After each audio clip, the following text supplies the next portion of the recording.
فاعوذ باللہ من الشیطان الرجیم بسم اللہ الرحمن الرحیم قال اللہ تبارک و تعالی فی القرآن المجید والفرقان الحمید لقد جاءکم رسول من انفسکم عزیز علیہ ما عنتم حریص علیکم بالمؤمنین رؤوف الرحیم فإن تولوا فقل حسبی اللہ لا الہ الا هو علیہ توکلت وهو رب العرش العظیم صدق اللہ العظیم ان اللہ وملائکتہ یصلون علی النبی یا ایہا الذین آمنوا صلوا علیہ وسلموا تسلیما اللہم صل علی سیدنا وعلی آل سیدنا ونبینا مولانا محمد معدن الجود والکرم وآلہ الکرام ابنہ الکریم وبارک وسلم صلاة وسلاما علیکہ یا سیدی یا رسول اللہ صلی اللہ تعالی علیہ وسلم۔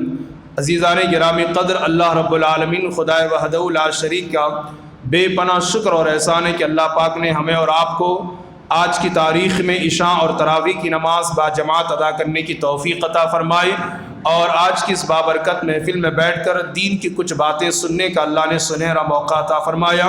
اللہ پاک ہم سب کی اس حاضری کو اپنی بارگاہ میں قبول و مقبول فرمائے۔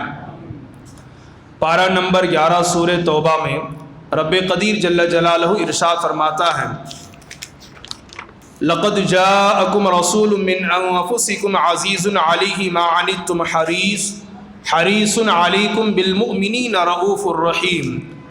اس کا ترجمہ یہ ہے کہ بے شک تمہارے پاس تم ہی میں سے وہ عظیم رسول تشریف لے آئے جن پر تمہارا مشقت میں پڑنا بہت بھاری گزرتا ہے، وہ تمہاری بھلائی کی نہایت ہی چاہنے والے، مسلمانوں پر بہت ہی مہربان، رحمت فرمانے والے۔ فَإِن تَوَلَّوْا فَقُلْ حَسْبِيَ اللَّهُ لَا إِلَٰهَ إِلَّا هُوَ عَلَيْهِ تَوَكَّلْتُ وَهُوَ رَبُّ الْعَرْشِ الْعَظِيمِ۔ اللہ فرماتا ہے پھر اگر وہ منہ پھیریں تو تم فرما دو کہ مجھے اللہ کافی ہے، اس کے سوا کوئی معبود نہیں، میں نے اسی پر بھروسہ کیا اور وہ عرش عظیم کا مالک ہے۔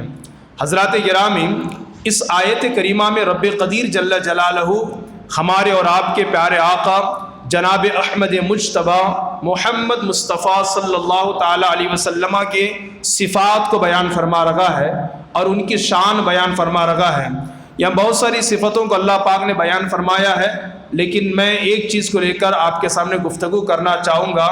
اللہ ارشاد فرماتا ہے بے شک تمہارے پاس تم ہی میں سے وہ عظیم رسول تشریف لے آئے جن پر تمہارا مشقت میں پڑنا بہت بھاری گزرتا ہے۔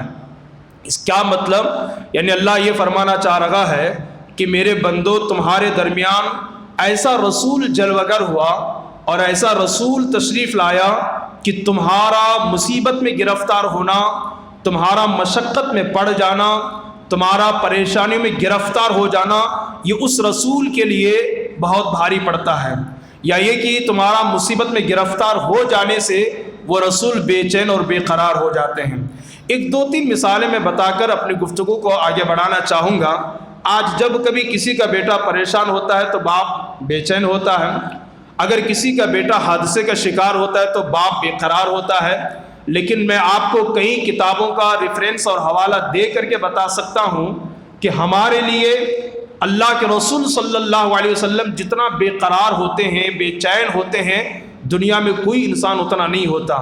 یقیناً ایک ماں اپنے پیٹ میں 9 ماہ تک اپنے بچے کو رکھتی ہے، 2 سال تک اپنے چھاتی کے سمندر سے سیراب کرتی ہے، باپ ہزاروں تکلیفیں اٹھا کر کے اللہ اکبر بیٹے کی پرورش کرتا ہے، مگر پھر بھی میں آپ کو حوالے کی روشنی میں عرض کروں جتنا پیار اور جتنی محبت، جتنا خیال، جتنی فکر ایک باپ اپنے بیٹے کی نہیں کرتا، ایک ماں اپنے بیٹے کی نہیں کرتی، اس سے کہیں گنا زیادہ ہمارے آقا ہم گنہگاروں سے کرتے ہیں۔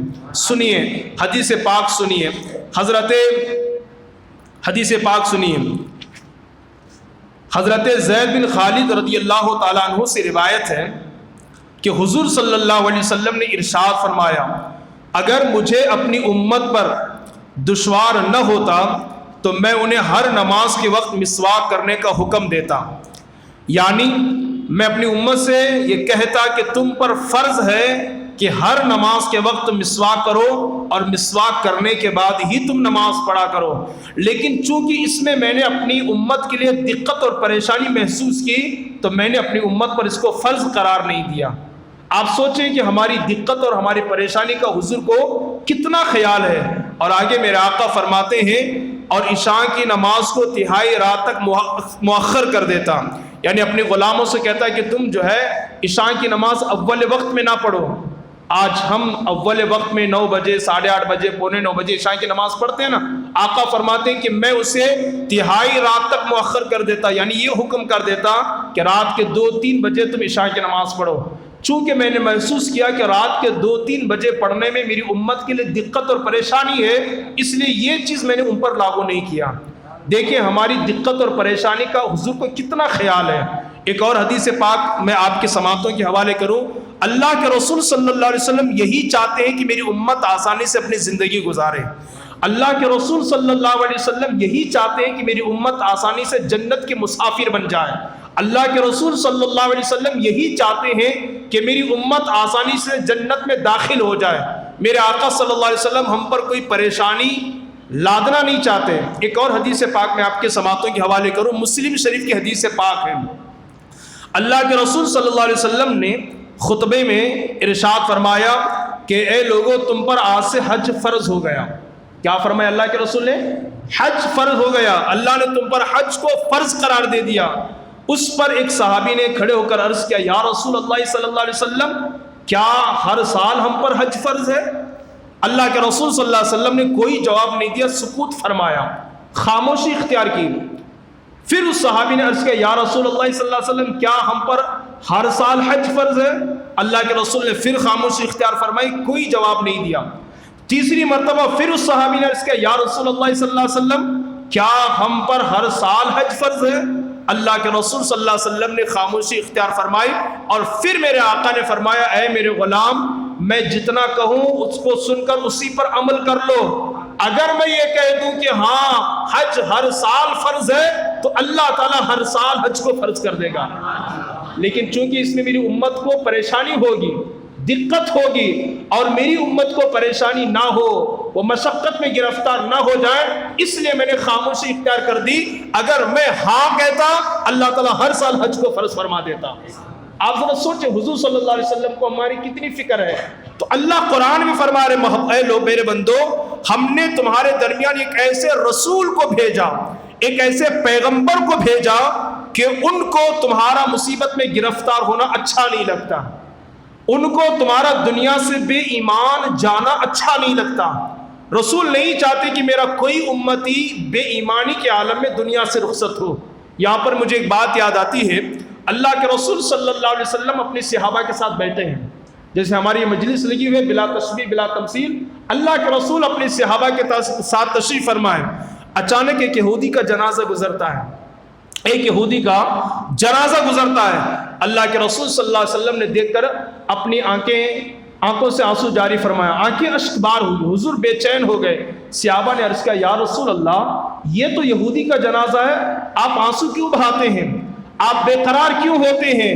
میرے مصطفیٰ جان رحمت صلی اللہ علیہ وسلم کے جواب پر قربان جائیں، آقا کریم صلی اللہ علیہ وسلم نے فرمایا کہ میرے غلاموں اس بندے نے میرا زمانہ پایا، اس بندے نے میرا زمانہ پایا اور مجھ پر ایمان لائے بغیر حالت کفر میں دنیا سے چلا گیا ہے نا، اب جائے گا تو سیدھا جہنم میں جاتا، کاش کہ اگر یہ مجھ پر ایمان لاتا تو جنت اس کا استقبال کرتی۔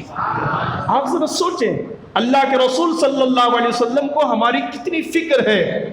آپ کو سن کر حیرت ہوگی، سیدنا صدیق اکبر رضی اللہ تعالی عنہ کے ساتھ آقا کریم صلی اللہ علیہ وسلم اکثر تشریف فرما ہوتے، بیٹھے ہوئے ہوتے اور یہی مشورہ کرتے، یہی کہتے اے ابو بکر میری امت کو جنت کا مسافر کیسے بنایا جائے، اے ابو بکر میری امت کو ترقی کی راہ پر کیسے گامزن کیا جائے، اے ابو بکر میری امت کو جہنم سے کیسے بچایا جائے۔ آپ ذرا سوچیں، مفسرین کرام نے لکھا اور بیان فرمایا، فقہاء کرام کہتے ہیں اللہ کے رسول صلی اللہ علیہ وسلم جب کھانے کے لیے تشریف فرما ہوتے ہر ایک لقمے پر اپنی گنہگار امت کو یاد فرماتے۔ تو اللہ تبارک و تعالیٰ نے ہمیں بن مانگے، بن دعا کے، بن مطالبے کے ایک ایسا عظیم الشان رسول عطا فرمایا کہ ہمارا بے چین ہونا، ہمارا مصیبتوں میں گرفتار ہونا، ہمارا پریشانیوں میں گرفتار ہونا، ہمارا مشقت میں پڑ جانا، یہ اس رسول کو اچھا نہیں لگتا، اس رسول پر گراں گزرتا ہے۔ بلکہ میں آپ کو بتاؤں اللہ کے رسول صلی اللہ تعالی علیہ وسلم اس امت کے لیے کتنا بے چین ہوتے ہیں، بے قرار ہوتے ہیں۔ میرے آقا نے فرمایا اماطۃ الاذی عن الطریق صدقۃ جاریہ، میرے آقا نے فرمایا راستے سے تکلیف دہ چیز کو ہٹانا یہ صدقہ جاریہ ہے۔ کیوں؟ اس لیے کہ اگر راستے میں پتھر پڑا ہو، کانٹا پڑا ہو یا کوئی تکلیف دہ چیز پڑی ہو اور اس پر حضور کی امت گزرے اور ٹھوکر لگ کر کے گر جائے، ٹھوکر اسے لگے گی، زخمی یہ ہوگا، بے چین و بے قرار مدینے کا تاجدار ہوگا۔ اس لیے علماء نے فرمایا آقا کو ہم گنہگاروں کا اتنا خیال ہے کہ کانٹا امتی کے پیر میں چبھتا ہے، درد اسے ہوتا ہے، بے چین میرے آقا ہوتے ہیں، بے قرار مصطفیٰ جان رحمت صلی اللہ علیہ وسلم ہوتے ہیں۔ تو اس طریقے سے یہاں پر بہت ساری باتیں کہنے کو ہے، تو اللہ فرماتا ہے بے شک تمہارے پاس وہ عظیم رسول تشریف لائے کہ جن پر تمہارا مشقت میں پڑنا بہت بھاری گزرتا ہے، وہ تمہاری بھلائی کے نہایتی چاہنے والے، مسلمانوں پر بہت مہربان، رحمت پر فرمانے والے، مسلمانوں پر میرا آقا بہت مہربان ہے، بہت رحمت فرمانے والے ہیں، اتنے رحمت فرمانے والے، اتنی محبت فرمانے والے کہ اللہ کے حضور رات بھر کھڑے ہوتے ہیں اور کھڑے ہو کر عبادت کرتے ہیں اور اللہ سے کہتے ہیں میرے مولا اگر تو نے ان بندوں کو سزا میں گرفتار کیا تو یہ تیرا انصاف ہے، لیکن میرے مولا اگر تو انہیں سزا دے گا تب تو یہ تیرے ہی بندے ہیں، مولا انہیں تو نے ہی پیدا کیا ہے۔ میں آپ کو سمجھاؤں، اگر کوئی باپ کسی بیٹے کو مارتا ہے تو تیسرا آدمی کہتا ہے یار کیوں مارتا ہے، تیرا ہی تو بیٹا ہے، تیرا ہی تو خون ہے، بلا تشبیہ بلا تمثیل مصطفیٰ جانے رحمت اللہ کے حضور کہتے ہیں اللہ اگر تو انہیں سزا میں گرفتار کرے، عذاب میں گرفتار کرے تب تو یہ تیرا انصاف ہے، لیکن مولا پھر بھی یہ تیرے بندے ہیں، اللہ خود تو نے اپنے دست قدرت سے بنایا ہے، اور رات بھر کھڑے ہوتے، اتنا کھڑے ہوتے اور اتنا لمبا قیام فرماتے کہ حضور کی پنڈلیاں سوج جایا کرتی تھی، پائے مبارک میں ورم آ جایا کرتا تھا، یہاں تک کہ ماں سیدہ عائشہ صدیقہ رضی اللہ تعالیٰ عنہ فرماتی ہے حتی تورمت قدماہ، کہ حضور کے پائے مبارک میں ورم آتا اور پنڈلیاں سوج جایا کرتی تھی۔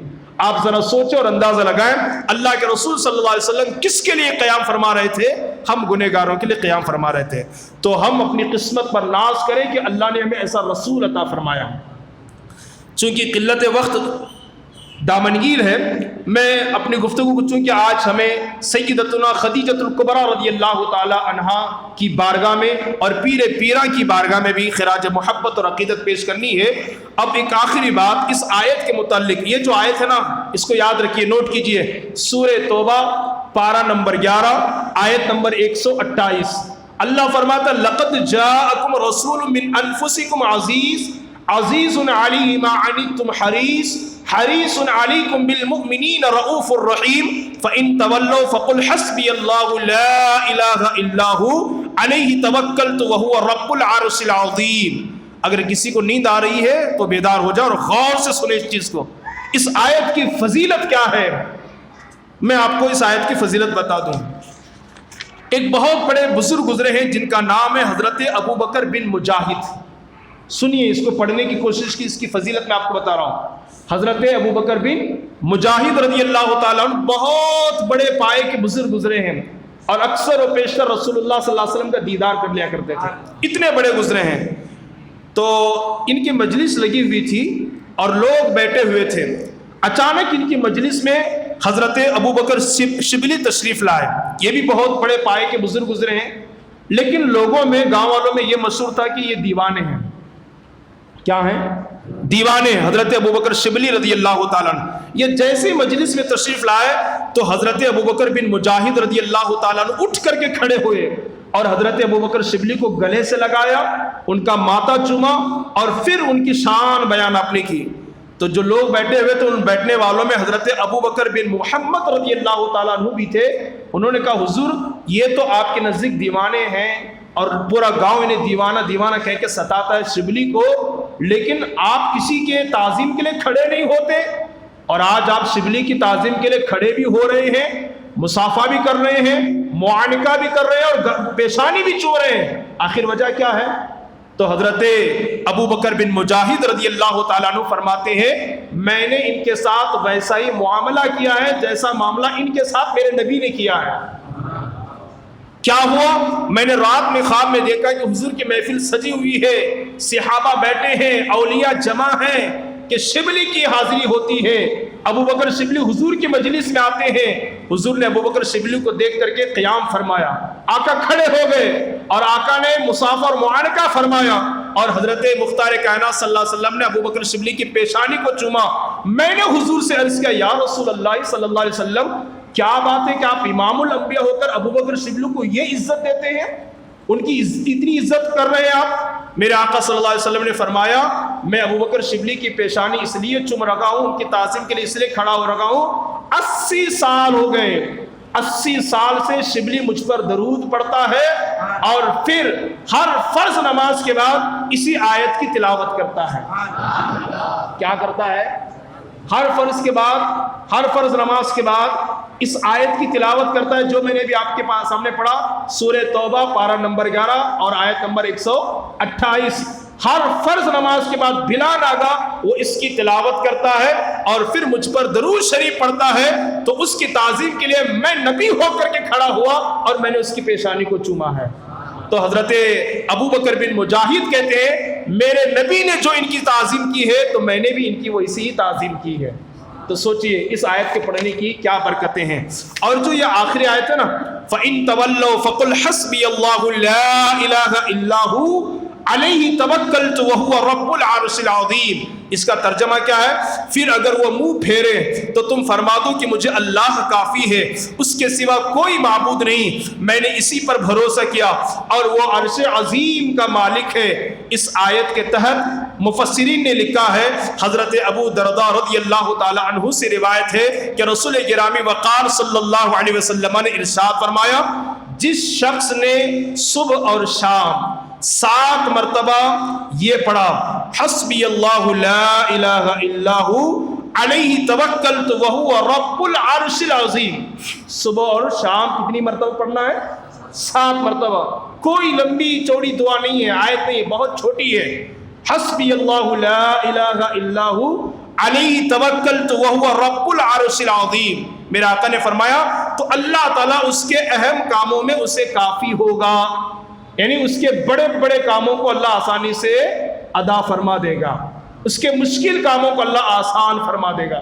اس کو پڑھا کریں صبح شام 7 مرتبہ، انشاءاللہ جو بڑے مشکلات ہیں وہ انشاءاللہ آسان ہو جائیں گے۔ اور خاص طور پر میں کہنا چاہوں گا اس وقت ہمارے بچے اور بچیوں کے امتحانات چل رہے ہیں، وہ امتحانات کے مراحل سے گزر رہے ہیں، صبح و شام وہ اس کو پڑھیں، انشاءاللہ مشکل بھی رہا امتحان تو آسانی سے نکل جائے گا، اس لیے کہ میرے نبی کا فرمان ہے، اللہ کے رسول کی گارنٹی ہے، اللہ اس کے مشکل کام کو آسان فرما دے گا۔ بس یہ کلمات تھے جو میں نے آپ کی سماعتوں کے حوالے کیا۔ کہنے کو تو اور بہت کچھ ہے اس آیت کے تحت، لیکن قلت وقت کی دامنگیری کی وجہ سے اپنی گفتگو کو یہ ختم کرتا اور چند باتیں ام المؤمنین خدیجہ الکبریٰ رضی اللہ تعالی عنہا کے متعلق سماعت فرما لیں۔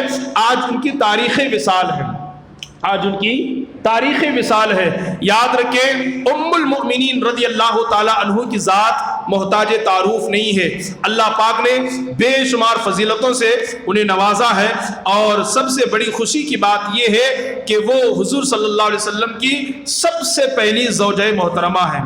آپ اندازہ فرمائیں کون ہے خدیجہ الکبریٰ رضی اللہ تعالی عنہ؟ وہ خدیجہ الکبریٰ رضی اللہ تعالی عنہ جنہوں نے سب سے پہلے اسلام قبول کرنے کا شرف حاصل کیا ہے۔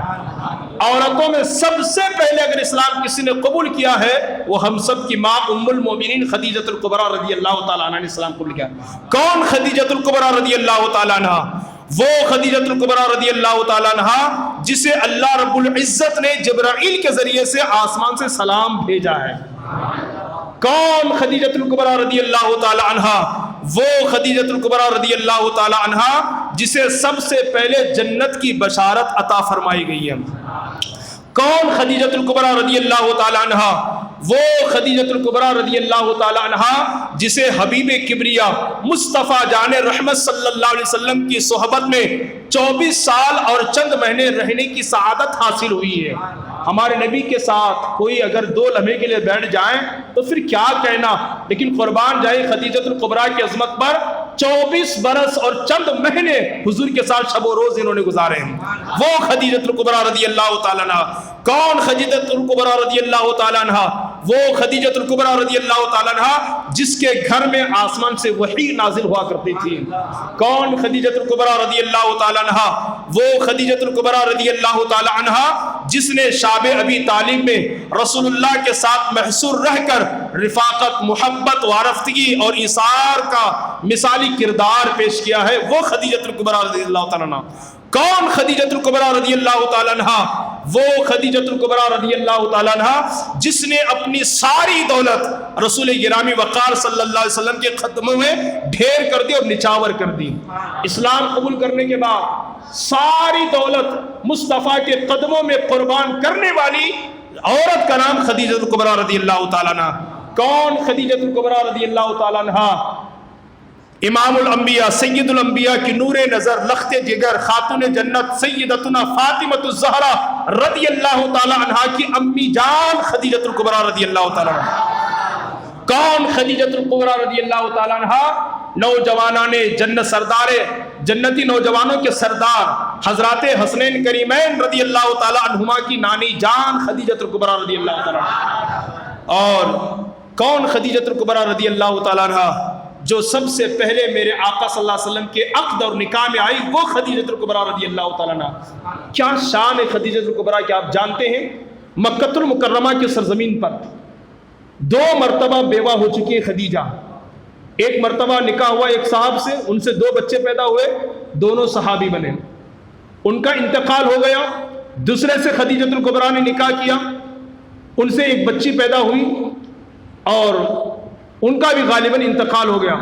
اب جب 2 شوہروں کا انتقال ہو گیا، خدیجۃ الکبریٰ نے عزم مصمم کیا، پختہ ارادہ کیا،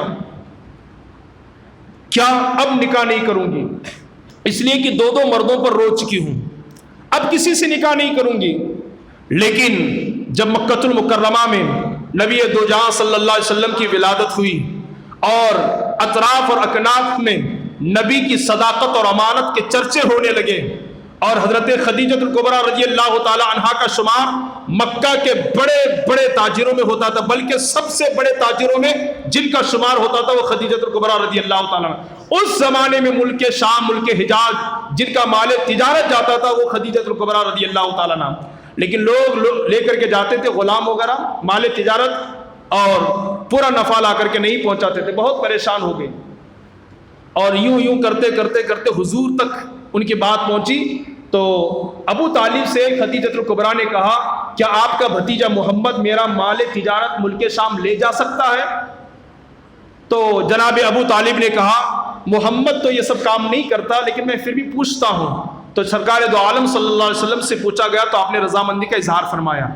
تو حضرت خدیجہ نے سارا مال دے دیا حضور صلی اللہ علیہ وسلم کو، اور ساتھ میں اپنا جو خاص غلام میسرہ تھا اس کو جوڑ کر دیا کہ تم بھی ان کے ساتھ جانا، لیکن ایک نصیحت کرتی ہوں تجھے۔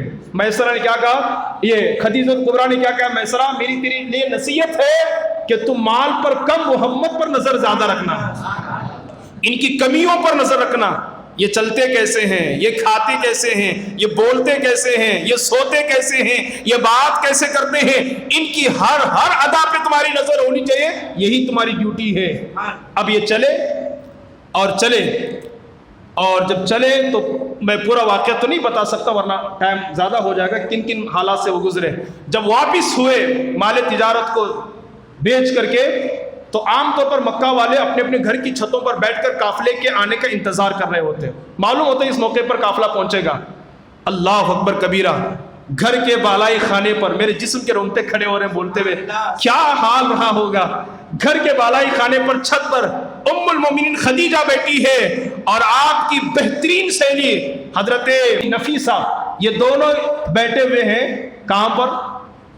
چھت پر بیٹھے ہوئے اور انتظار کر رہے ہیں۔ شدت کی دھوپ ہے اور جانور کے آنے کی وجہ سے زوردار وہ گرد اڑ رہی ہے، اور جب شدت کی دھوپ ہو اور دھول اور گرد و غبار ہو، چہرے صاف نظر نہیں آتے، کسی کا چہرہ صاف نظر نہیں آ رہا، لیکن اس گرد و غبار میں بھی، اس شدت کی دھوپ میں بھی آقا کا چہرہ خوبصورت اور صاف نظر آ رہا ہے۔ خدیجہ نے دیکھ کر پہچان لیا کہ ہمارا قافلہ آ رہا ہے۔ اللہ اکبر، بڑا نفع لے کر کے لوٹے تھے۔ حضور جائے تجارت کے لیے، نفع نہ ہو ایسا ہو ہی نہیں سکتا، بڑا فائدہ اور نفع لے کر لوٹے تھے۔ میسرہ نے سوچا آج خدیجہ کو خوشخبری سنا دوں گا تو خدیجہ مجھے آزاد کر دے گی، خدیجۃ الکبریٰ مجھے غلامی سے نکال کر کے آزاد کر دے گی۔ اونٹ پر سوار ہو کر تیزی کے ساتھ آئے اور کہا خدیجہ مبارک ہو، آج تجارت میں بڑا نفع ہوا ہے، بڑا فائدہ ہوا ہے۔ خدیجہ کہتی ہے ارے میسرہ نفع چھوڑ، محمد کے عیب بتا۔ کہتے ہیں میسرہ خدیجہ محمد جب جب راستہ چلتے تھے تب تب بادل کے ٹکڑے ان پر سایہ کرتے تھے۔ خدیجہ کہتی ہے میسرہ فائدہ چھوڑ بلکہ محمد کا عیب بتا۔ تو میسرہ کہتے اے خدیجہ محمد کے بدن پر مکھی نہیں بڑھتی تھی، میں نے پورا سفر دیکھا محمد کے بدن پر مکھی نہیں بڑھتی تھی۔ خدیجہ نے کہا میسرہ عیب بتا عیب۔ تو میسرہ کہتے اے خدیجہ میں نے راستے بھر دیکھا ہے محمد کو پسینہ نکلتا تھا مگر بدبو نہیں آتی تھی۔ خدیجہ نے پھر کہا اے میسرہ عیب بتا عیب۔ تو میسرہ کہتے خدیجہ میں نے راستے بھر دیکھا ہے پتھر جو نا محمد پر درود پڑھتے تھے۔ خدیجہ نے کہا میسرہ عیب بتا عیب۔ تو پھر میسرہ نے کہا اے خدیجہ میں نے راستے پر دیکھا ہے کہ جب لوگ درخت کے نیچے بیٹھ جاتے اور پھر اس کی ٹہنیاں کمزور پڑ جاتی، کم ہو جاتی، اور حضور تاخیر سے آتے تو ٹہنیاں بڑھ کر کے انہیں سایہ عطا کرتے تھے۔ خدیجہ نے کہا او میسرہ محمد کے عیب بتا عیب۔ اللہ اکبر۔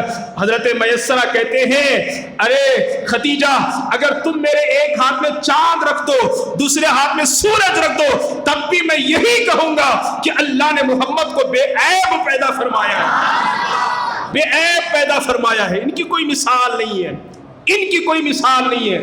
جب میسرہ کی زبانی خدیجہ نے یہ شعر سنی، پہلے سے معترف تھی، ارادہ کیا تھا، عزم مصمم کیا تھا اب کسی سے نکاح نہیں کروں گی، دو مردوں اور شوہروں پر رو چکی ہوں، اب تیسرا کسی سے نکاح نہیں کروں گی۔ کہا اپنی سہیلی سے، کس سے؟ اپنی سہیلی سے کہا تم بات کرو میرے رشتے کے بارے میں محمد سے نکاح کرنا چاہتی ہوں۔ حضور کی عمر ہے 25 سال، ماں خدیجہ کی عمر ہے 40 سال۔ کا سہیلی سے کہا بات کرو نکاح کے بارے میں۔ تو پھر حضرت خدیجۃ الکبریٰ کی جو سہیلی تھی حضرت نفیسہ رضی اللہ تعالیٰ، وہ حضور کی بارگاہ میں حاضر ہوئی، کیا محمد کیا تم نکاح نہیں کرنا چاہو گے؟ کا ارادہ تو ہے لیکن اس وقت میرے پاس کوئی کاروبار نہیں ہے۔ کہا اس کی فکر چھوڑ دو، خدیجہ تم سے نکاح کرنے کے لیے تیار ہے۔ آقا نے فرمایا اگر وہ تیار ہے تو پھر میں بھی تیار ہوں، ہے نا۔ پھر چلے بات کرنے کے لیے، گھر کے بڑے چلتے ہیں نا۔ حضرت امیر حمزہ حضور کے چاچا، حضرت امیر حمزہ حضور کے چچا اور حضور کے چچا جناب ابو طالب، یہ دونوں چلے اور ساتھ میں حضور کے جو رضائی ماں تھی نا حلیمہ سعدیہ، ان کو بھی بلا لیا گیا۔ یہ تینوں گئے، بات کیے، رشتہ فکس ہوا، اور جب لوٹے نا تو حضرت خدیجہ بڑی تاجرہ تھی، بڑے پیسے والی تھی۔ 100 بکریاں، 1 اونٹ اور بہت سارا گھر کا سامان سب جمع کر کے ام المومنین رضی اللہ تعالی عنہا نے حضور کی جو رضائی ماں حلیمہ سعدیہ تھی ان کو عطا کر دی، اور کہا یہ وہ خاتون ہے جس نے میرے سرتاج کو بچپن میں دودھ پلایا ہے، یہ وہ خاتون ہے جس نے میرے سرتاج کو بچپن میں دودھ پلایا ہے۔ اللہ اکبر کبیرہ۔ آپ اندازہ فرمائیں، پھر حضرت خدیجۃ الکبریٰ رضی اللہ تعالیٰ عنہا کے ساتھ میرے آقا صلی اللہ علیہ وسلم کا نکاح ہوا، اور نکاح ہونے کے بعد اتنی محبت سے ان کی زندگی گزرتی ہے کہ 24 سال کچھ مہینے حضرت خدیجہ رضی اللہ تعالیٰ عنہا حضور کی نکاح میں رہی، اور جب تک حضرت خدیجہ حضور کی نکاح میں رہی سرکار نے دوسرا نکاح نہیں فرمایا۔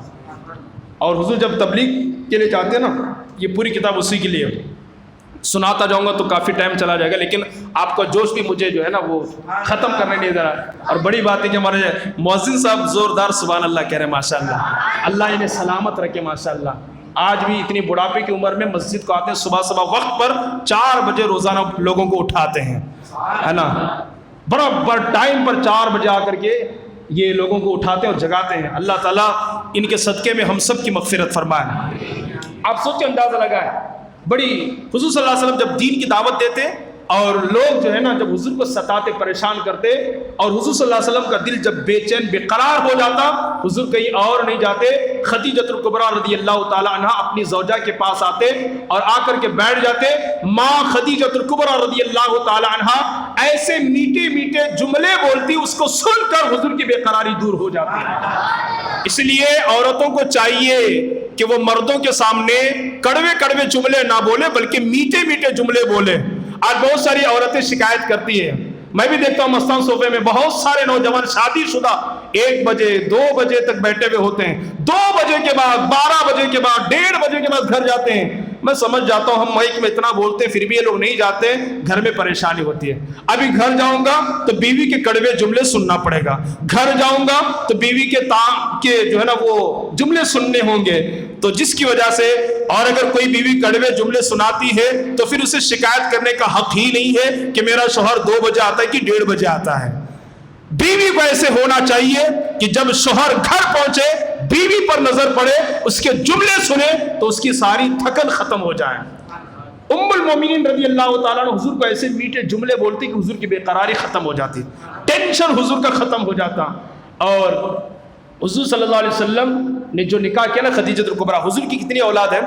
3 بیٹے، حضرت ابراہیم، حضرت قاسم، حضرت عبداللہ، 4 بیٹیاں، حضرت رقیہ، حضرت زینب، حضرت ام کلثوم، حضرت بی بی فاطمہ۔ حضرت ابراہیم کے علاوہ ساری اولاد حضرت خدیجۃ الکبریٰ سے ہیں۔ بی بی زینب کس کی بیٹی؟ خدیجۃ الکبریٰ کی۔ ام کلثوم کس کی بیٹی؟ خدیجۃ الکبریٰ کی۔ حضرت رقیہ کس کی بیٹی؟ خدیجۃ الکبریٰ کی۔ بی بی فاطمہ کس کی بیٹی؟ خدیجۃ الکبریٰ کی۔ اور حضرت عبداللہ کس کے بیٹے؟ خدیجۃ الکبریٰ کے۔ اور حضرت قاسم کس کے بیٹے؟ خدیجۃ الکبریٰ کے۔ ساری اولاد حضرت خدیجۃ الکبریٰ سے سوائے حضرت ابراہیم کے۔ اللہ کے رسول صلی اللہ علیہ وسلم کی 11 ازواج ہیں۔ کسی کے ساتھ حضور 2 مہینہ رہے، کسی کے ساتھ 4 مہینے رہے، کسی کے ساتھ 2 سال رہے، کسی کے ساتھ 3 سال، زیادہ سے زیادہ 4 سال۔ لیکن یہ تنہا خاتون ہے خدیجۃ الکبریٰ رضی اللہ تعالیٰ عنہ، جن کے ساتھ حضور نے 24 سال کا طویل زمانہ گزرا۔ اور ان کے وصال کے بعد حضور صلی اللہ علیہ وسلم بہت بے چین ہوتے، بے قرار ہوتے۔ اب جب بے چین اور بے قرار ہوتے تو کبھی کبھی ان کی سہیلیوں کو بلا کر کے حضور تحفے دیا کرتے تھے۔ یہ میری زوجہ خدیجہ کی سہیلی ہے اور ان کو تحفے دینے سے میری خدیجہ خوش ہوگی۔ اس لیے ہمارے اسلام کہتا ہے والد کا انتقال ہو جائے تو والد کے جو دوست ہیں نا ان کے ساتھ حسن سلوک سے پیش آؤ، بھلائی سے پیش آؤ۔ تم اپنے والد کے دوست کے ساتھ بھلائی سے پیش آؤ گے، ادھر والد کے روح کو خوشی ملے گی۔ والدہ کے انتقال ہو جائے، خالہ کے ساتھ محبت سے پیش آؤ، والدہ کی سہیلیوں کے ساتھ محبت سے پیش آؤ، تم محبت سے پیش آؤ گے، والدہ کی روح کو تسکین ہوگی۔ ایک تو حدیث سنیے، رسول اللہ صلی اللہ علیہ وسلم کے پاس جب کوئی چیز لائی جاتی ہے، اور اس کے راوی حضرت انس بن مالک رضی اللہ تعالیٰ عنہ ہیں، رسول اللہ کے پاس جب کوئی چیز لائی جاتی تو آپ فرماتے کہ یہ چیز فلاں عورت کے گھر پہنچا دو جو خدیجہ کی سہیلی تھی۔ کچھ بھی تحفہ آتا سرکار کیا کہتے؟ یہ فلاں عورت کے گھر پہنچا دو جو خدیجہ کی سہیلی تھی۔ حضرت عائشہ روایت کرتی ہے میں کسی عورت سے اتنی محبت نہ دیکھی جتنی خدیجہ سے، کیونکہ نبی کریم صلی اللہ علیہ وسلم کثرت کے ساتھ ان کا تذکرہ کرتے جو نسوانی غیرت کا باعث بنتا۔ ایک اور حدیث پاک میں ہے، حضرت عائشہ صدیقہ رضی اللہ تعالیٰ عنہ فرماتی ہے نبی کریم صلی اللہ علیہ وسلم جب کبھی بکری ذبح کرتے تو فرماتے کہ گوشت خدیجہ کی سہیلیوں کے گھر پہنچا دو۔ جب بھی بکری ذبح کرتے تو کیا کہتے ہیں؟ گوشت خدیجہ کی سہیلیوں کے گھر پہ پہنچا دو۔ میں نے ایک روز آپ کے سامنے اس رویہ کا تذکرہ کیا، یا رسول اللہ ہمارے ہوتے آپ خدیجہ کو اتنا یاد کرتے ہیں؟ چونکہ جس کی 2 بیویاں ہوتی ہیں نا تو ہر بیوی چاہتی ہے 24 گھنٹہ شوہر میرے پاس رہے، ہے نا، میرے پاس رہے۔ ایک روز آپ کے سامنے اس رویہ کا تذکرہ کیا تو آپ نے فرمایا جن سے خدیجہ کو تعلق خاطر تھا میں بھی انہیں قدر کی نگاہ سے دیکھتا ہوں، میرے دل میں خدیجہ کی محبت گھر کر چکی ہے۔ حضرت عائشہ رضی اللہ تعالیٰ عنہ فرماتی کہ رسول اللہ صلی اللہ علیہ وسلم جب بھی سیدہ خدیجہ کا تذکرہ کرتے تو دیر تک اس کی تعریف میں رطب اللسان رہتے، اس کے لیے بخشش کی دعا کرتے۔ ایک روز جب آپ نے میرے سامنے تذکرہ کیا تو مجھ سے رہا نہ گیا۔ ماں عائشہ کہتی ہے حضور صلی اللہ علیہ وسلم جب حضرت سیدہ خدیجہ کا تذکرہ کرتے تو دیر تک ان کی تعریف کرتے، دیر تک ان کے لیے مغفرت کی دعا کرتے۔ اور ایک دن ماں عائشہ فرماتی کہ مجھ سے رہا نہیں گیا، مجھے غیرت آئی، میں نے آپ کے سامنے یوں کہا کہ یا رسول اللہ، کیا آپ آئے دن اس بوڑھی عورت کا ذکر چھیڑ بیٹھتے ہیں حالانکہ اللہ نے آپ کو اس سے بہتر بیویاں عنایت فرمائی ہے؟ کیا بار بار اس بوڑھی کا تذکرہ کرتے ہیں حالانکہ اللہ نے آپ کو اس سے خوبصورت بیویاں عطا فرمائی ہے؟ ماں عائشہ کہتی ہے جیسے میں نے یہ کہا میں نے رسول اللہ کے چہرے انور کی طرف دیکھا کہ غصے سے سرکار دو عالم صلی اللہ علیہ وسلم کا چہرے انور سرخ ہو گیا ہے۔ یہ صورتحال دیکھ کر میں نے اور جس میں کپ کپی پیدا ہو گئی، میں نے اپنے دل میں یہ دعا کی الہی اگر تیرے رسول مقبول صلی اللہ علیہ وسلم کا غصہ کافور ہو گیا تو میں آئندہ حضور کے سامنے اس طرح کبھی بات نہ کروں گی۔ رسول اللہ صلی اللہ علیہ وسلم نے جب میری بے چینی اور بے قراری کا مشاہدہ کیا تو شفقت بھرے انداز میں کہنے لگے عائشہ تم نے یہ بات کیسے کر دی؟ اللہ کی قسم وہ مجھ پر اس وقت ایمان لائی جب لوگوں نے میرا انکار کیا۔ سب سے پہلے ایمان لانے والی کون؟ خدیجہ الکبریٰ۔ کہتے ہیں میں خدیجہ سے اس لیے بے پناہ محبت کرتا ہوں جب سب نے میرا انکار کیا تب اس نے میرا کلمہ پڑھا ہے، اور کہا اس لیے میں اس سے محبت کرتا ہوں کہ اس نے مجھے جگہ دی جب سب لوگوں نے مجھے چھوڑ دیا، اور اس نے میری تصدیق کی جب سب لوگوں نے مجھے جھٹلا دیا۔ جب سب نے مجھے چھوڑ دیا تب اس نے مجھے اختیار کیا، جب سب نے مجھے جھٹلایا تب اس نے میری تصدیق کی، اس لیے میں اسے بے پناہ محبت کرتا ہوں۔ اور سوچئے ماں سیدہ عائشہ رضی اللہ تعالی عنہا کی قبر آج بھی بقع نور بنی ہوئی ہے، جنت کی کیاری میں سے کیاری بنی ہے۔ آپ سوچئے جس کی قبر میں مصطفیٰ جان رحمت اتر جائے اس قبر میں عذاب کیسے ہو سکتا ہے؟ اس قبر میں عذاب کیسے ہو سکتا ہے؟ اتارنے سے پہلے خود حضور قبر کے اندر تشریف لے گئے اور قبر کا مشاہدہ کیا کہ قبر صحیح بنی کہ نہیں بنی ہے۔ اور پھر جب خدیجہ الکبریٰ رضی اللہ تعالیٰ عنہا کو لایا گیا، خود سرکار دو عالم صلی اللہ علیہ وسلم اپنے نورانی عرفانی ہاتھوں سے ماں خدیجہ کو لے کر قبر میں اتارتے ہیں۔ جس کی قبر میں حضور تشریف لے جائیں، جس کی قبر میں حضور اپنے ہاتھوں سے ماں خدیجہ کو اتارے، اس قبر کی رحمتوں اور نورانیت کا عالم کیا ہوگا۔ اللہ پاک ہم سب کو حضرت خدیجہ الکبریٰ رضی اللہ تعالی عنہا کی بارگاہ میں حاضری کی توفیق عطا فرمائے اور ان کی مزار پر حاضر ہو کر برکتیں حاصل کرنے کی توفیق عطا فرمائے۔ اور بھی بے شمار ان کے متعلق باتیں ہیں اور بھی بے شمار ان کے واقعات ہیں۔ خدیجہ الکبریٰ رضی اللہ تعالی عنہا، خدیجہ الکبریٰ رضی اللہ تعالیٰ عنہ بہت شرم و حیا کی پیکر تھی، نمازوں کی پابند تھی۔ ابھی جب نماز کی فرضیت کا حکم نہیں ہوا تھا نا تب حضور صلی اللہ علیہ وسلم کے ساتھ کھڑے ہو کر کے 2 رکعت آپ پڑھا کرتی تھی۔ ایک مرتبہ ایسا ہوا کہ اس میں لکھا ہوا ہے کہ ایک علاقے میں آپ تشریف لے گئے، دیکھا حضور کھڑے، خاتون کھڑی ہے اور ایک بچہ کھڑا ہے اور نماز پڑھ رہے ہیں۔ پوچھنے والے نے ابو طالب سے پوچھا یہ کون ہے اور یہ کیا نئی ورزش کر رہے ہیں، یہ کون سی نئی ورزش ہے؟ جناب ابو طالب نے کہا تھا یہ کوئی نئی ورزش نہیں ہے بلکہ یہ میرے بھتیجے محمد ہیں، انہوں نے نبی ہونے کا دعویٰ کیا ہے، اور یہ جو پڑھ رہے ہیں یہ کوئی ورزش نہیں ہے بلکہ اللہ کی عبادت نماز ہے۔ یہ میرے بھتیجے محمد ہیں، یہ ان کی زوجہ خدیجہ الکبریٰ ہے، اور یہ مولا علی رضی اللہ تعالیٰ عنہ ہے۔ مولا علی رضی اللہ تعالیٰ عنہ۔ تو اس سامنے والے نے کہا کاش میں بھی ان نماز پڑھنے والوں میں شامل ہوتا۔ آپ ذرا سوچیں خدیجہ الکبریٰ رضی اللہ تعالیٰ کا مقام بہت ہی عرف والا بلند و بالا ہے۔ آج بھی مکہ المکرمہ کا جو قبرستان ہے نا جہاں پر لوگ جاتے ہیں تو حاضری ہوتے ہیں، الحمدللہ ہم نے 2 مرتبہ اس کی زیارت کی ہے۔ آج بھی ماں خدیجہ الکبریٰ رضی اللہ تعالیٰ کے مزار شریف وہاں پر موجود ہے، قبر شریف آپ کی موجود ہے نا، جنت المعلیٰ میں، ٹھیک ہے، جنت البقیع، بڑا قبرستان ماشاءاللہ، بہت بڑا قبرستان ہے، وہاں آج بھی وہ آرام فرما ہے۔ اللہ پاک ان کی قبر پر رحمت و نور کی برسات نازل فرمائے، اللہ ان کے صدقے میں ہم سب کی بے حساب مغفرت فرمائے۔ اللہ پاک ہم سب کو بار بار حضرت خدیجہ الکبریٰ رضی اللہ تعالیٰ عنہ کے مزار پر حاضر ہو کر فیض و برکات حاصل کرنے کی توفیق عطا فرمائے۔ الفاتحہ۔